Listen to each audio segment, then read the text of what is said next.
Hello everyone, thank you so much for watching this talk on YouTube. First, I would like to thank the organizers for the opportunity to speak in this session, and also to the organizers of the Nearly Carbon Neutral conference as a whole. This is really great. I'm really honored to be able to participate as a speaker this year. So my name is Miriam Kuzbary. I'm going to be talking to you about pure braids and link concordance. I'm a postdoc at Georgia Tech. I should say that I have been sick for a while. I had hoped to be able to record this talk once I had gotten a little better, but unfortunately I've gotten a little worse. So I'm, that's where I'm at recording this talk. So I hope you still get something out of it, and I apologize for the graveliness. So like I said, I'm going to be talking to you about pure braids and link concordance. And where I'm going to start with this talk, because I would like this to be accessible to graduate students, is that we often think about, so I know this is a session on braids and knots and braids, so we often think about braids from a few different perspectives. And mainly for this talk, I'm going to focus on two. So we often think about braids from two perspectives. I'll just say multiple perspectives. So given a braid, so I drew one for you over here. This is one of my favorite braids. You may see me draw it a lot. I don't know why this is not. Okay, great. So you have this braid over here, and there's a couple of different perspectives that are maybe relevant to this talk. So one way of thinking of a braid is algebraically. And so what I mean by that is as an element of the braid group. So as an element of the braid group. So if you write, the braid group is generated by simple transpositions, you can write this braid word for beta that I showed you as just the commutator of sigma 1. So that's the what you get if you move the first strand over the second. And sigma 2 is what happens when you move the second strand over the third. And this is the commutator of the two. Okay, so you can think about it that way, but you could also think about this braid topologically. So, it's some arcs in D2 cross I, but maybe another way of thinking about it is you can think about its closure. So you can think about this as a link. So I'll write it beta hat for closure in S3. So this is closure of beta braided around an axis.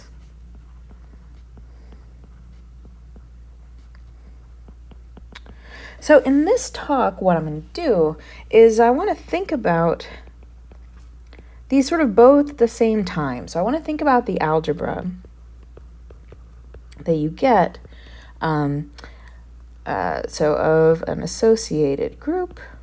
So I mean algebra sort of broadly, not specifically like an algebra.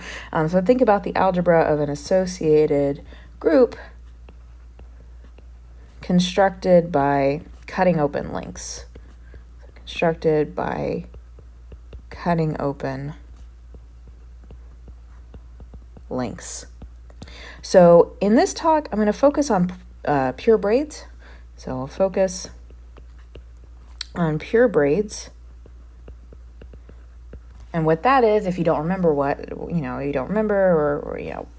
what have you, this is braids where each strand starts and ends in the same place. Starts and ends in the same place. So what do I mean by cutting open links, or what does that have to do with braids exactly? So let me show you a construction, and this is what we're going to build on in this talk. So let's fix an n component link L in S3, and just to illustrate what I'm talking about, I'm going to show you an example. So let's just think about our friendly little hop link, sort of easiest non-trivial link to think about. So what you want to do, when I say cut open, we should do that in a precise way. So choose a disk that intersects each component once. So intersecting each component exactly once, positively, and cut open S3. So this is sort of like the opposite of closure, but maybe there's some alarm bells ringing, which I'll address in a second. So, take your hop link, cut open along this disc, and you'll get a collection of arcs in D2 cross I, and what we're staring at right now is a braid. But what you should notice is that this is actually not a unique procedure. So this is not unique. So we could have taken a different disc and cut open along it. So this is isotopic to our original link. I've taken the component on the left and done Reidemeister 1 twice, and then put in this blue disc here. So what we can do is we can cut open along that disc instead, and we'll get something that looks like this. Now, if you stare at this, what you should notice is that if we cut along that second disc, so the second time we cut open, we didn't get a braid.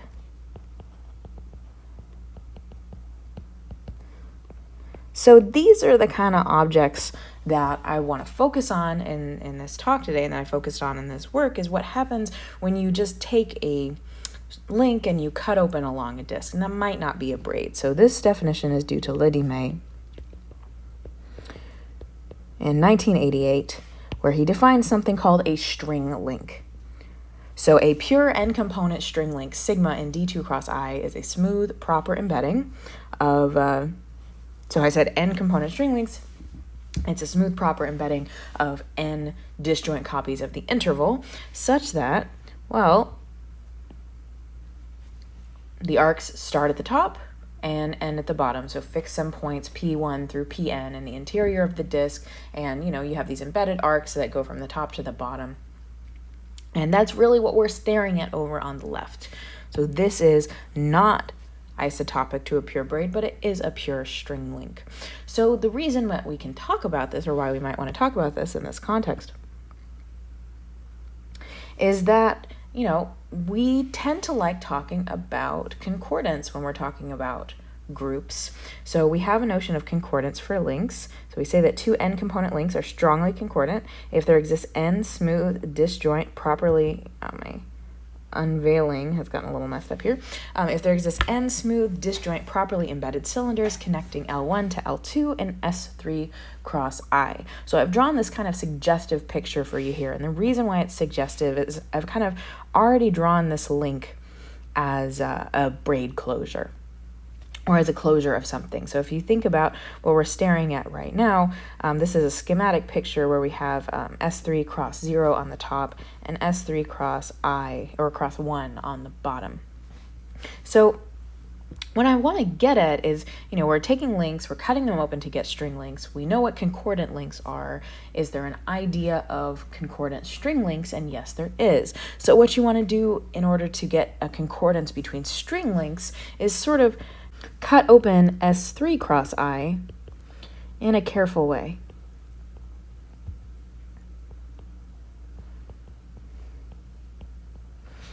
So here's that picture that I already drew for you over on the left.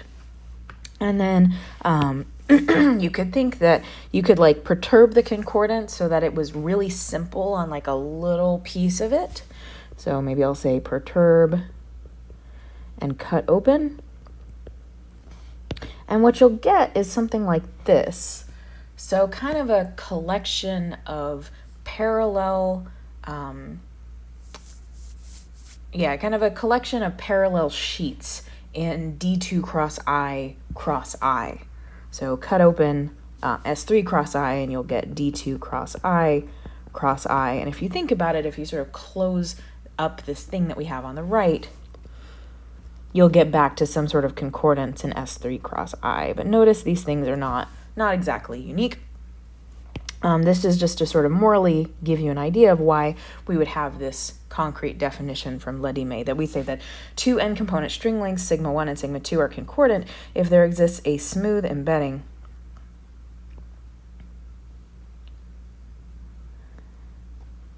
sorry, my unveiling got a little messed up here. If there exists a smooth embedding of n disjoint copies of I cross I into B3 cross I that's transverse to the boundary, so that, it's sort of what you'd expect. When you restrict to I cross 0, you get sigma 1. If you restrict to I cross 1, you get sigma 2. And then the careful thing is this kind of funny condition. When you restrict to the boundary of those arcs, you really need it to behave in this sort of predictable way, and that's what we're staring at right now. So this condition is really this condition on the sides. Okay, great. So the point of this, I promised you some sort of group. So we're going to get there, but maybe I want to hopefully convince you that this idea of string length concordance is not contrived, because as Habegger and Lin showed in 98, an n-component string link sigma and D2 cross I is concordant to the trivial string link. I'm sorry, as I said, I'm feeling quite under the weather at the moment. Concordant to the trivial string link if and only if its closure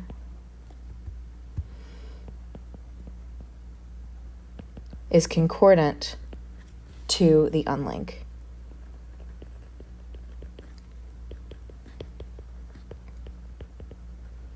And S3 cross I. So this is actually a more robust notion than you might have thought originally. And so, as I said, this is really getting us to some sort of concordance group. So this was defined by Dimet in 88, that if you take n component string links, so you fix the number of components, so n component string links, you mod out by this notion of concordance that I just told you about, and you take the operation of stacking, just like braids, right? You have, let me remind you, a picture of what a string link looks like. They look like this, and just like braids, if you have pure string links, you could stick them on top of each other, and you'll get another pure n-component string link. So, I'll say stacking, so this is a group. And maybe a nice exercise to try to do for yourself is show that if you take the group of one component string links, that this is actually isomorphic to the not concordance group, if you already know what that is. If you don't, that's okay. This is the only time that I'm going to mention it. I will say not concordance group is great. If you don't already know what it is, you should definitely look it up. Okay, so what does this have to do with braids now? So, as you can imagine, a string link is basically a generalization of a pure braid, and pure braids actually sit inside this group like you would hope. So, the pure braid group, if you look at the inclusion of the pure braid group into the string link concordance group, this is actually an injection. So maybe one fun corollary, if you think about it, is that if you want to think about pure braids up to isotopy, that's the same thing as thinking about them up to concordance. So that's a nice fact. And maybe this leads you to the question, how much of the structure of the string link concordance group is just inherited from the pure braid group?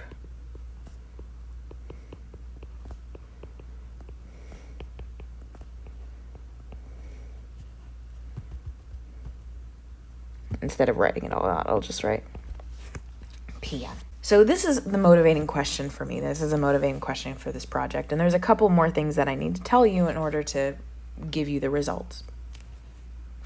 So, as you might expect from the theorem that I just told you about, the pure braid group is non-abelian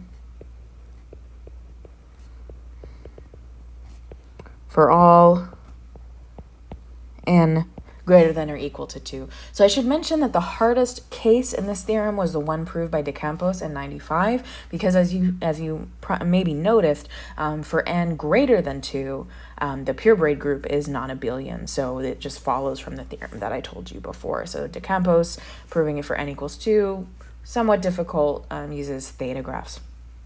So, okay, maybe another thing here too, so this group is non-abelian, the not concordance group is abelian, and all of the other notions of link concordance group are abelian. So this group is like kind of unique in this way.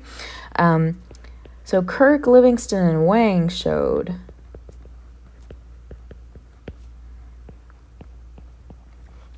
in 1998 that the pure braid group is actually, even though it's a subgroup, it's not a normal subgroup in general. So Pn and Cn is not normal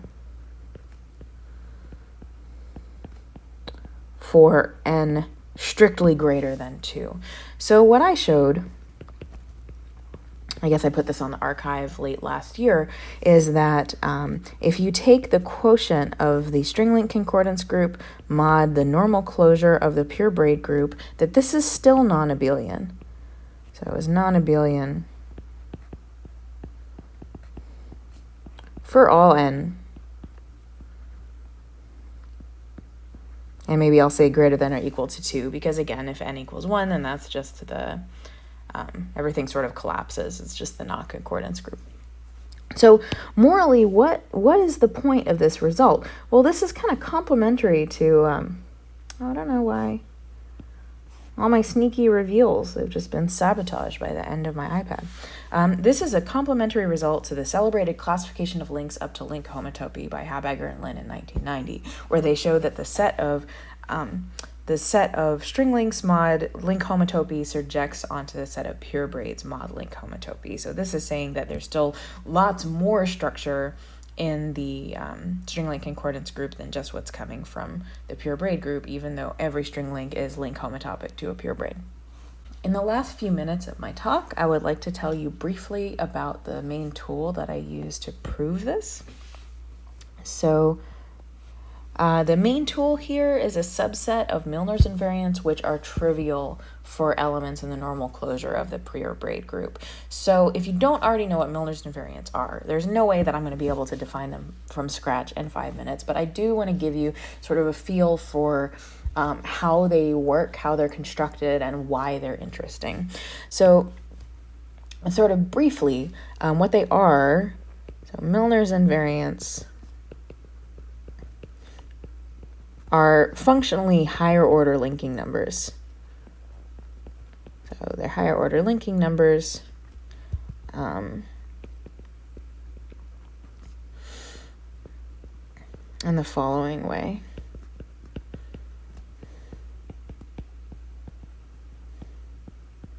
So think about a link in S3 and think about its zero frame longitudes, actual curves in the complement of the link, right? So we know every knot has a Seifert surface. So if you look at each longitude individually, you can find a surface it bounds. So it's, they're null homologous. You're always going to be finding or find the zero frame longitude. And what you can do is you can look at the homology class of that longitude and the homology of the complement. And if you actually write that out, well, you know that after you choose an orientation of your link, the meridians, so maybe I'll call those meridians xi, so this is a meridian, or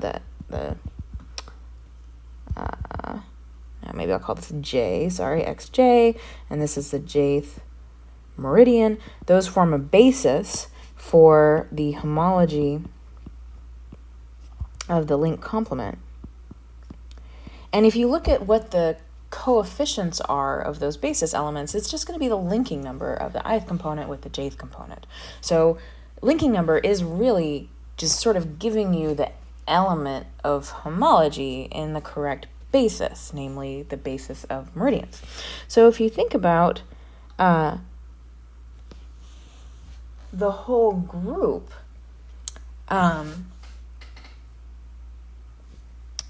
if you think about the whole fundamental group, pi 1 of the complement, remember that the first homology of the complement is just the abelianization of the fundamental group. It's just G mod the commutator subgroup of G. So sort of the idea behind Miller's invariance is that you want to look at the image of that zero-framed longitude, Li, so image of Li in other quotients of G.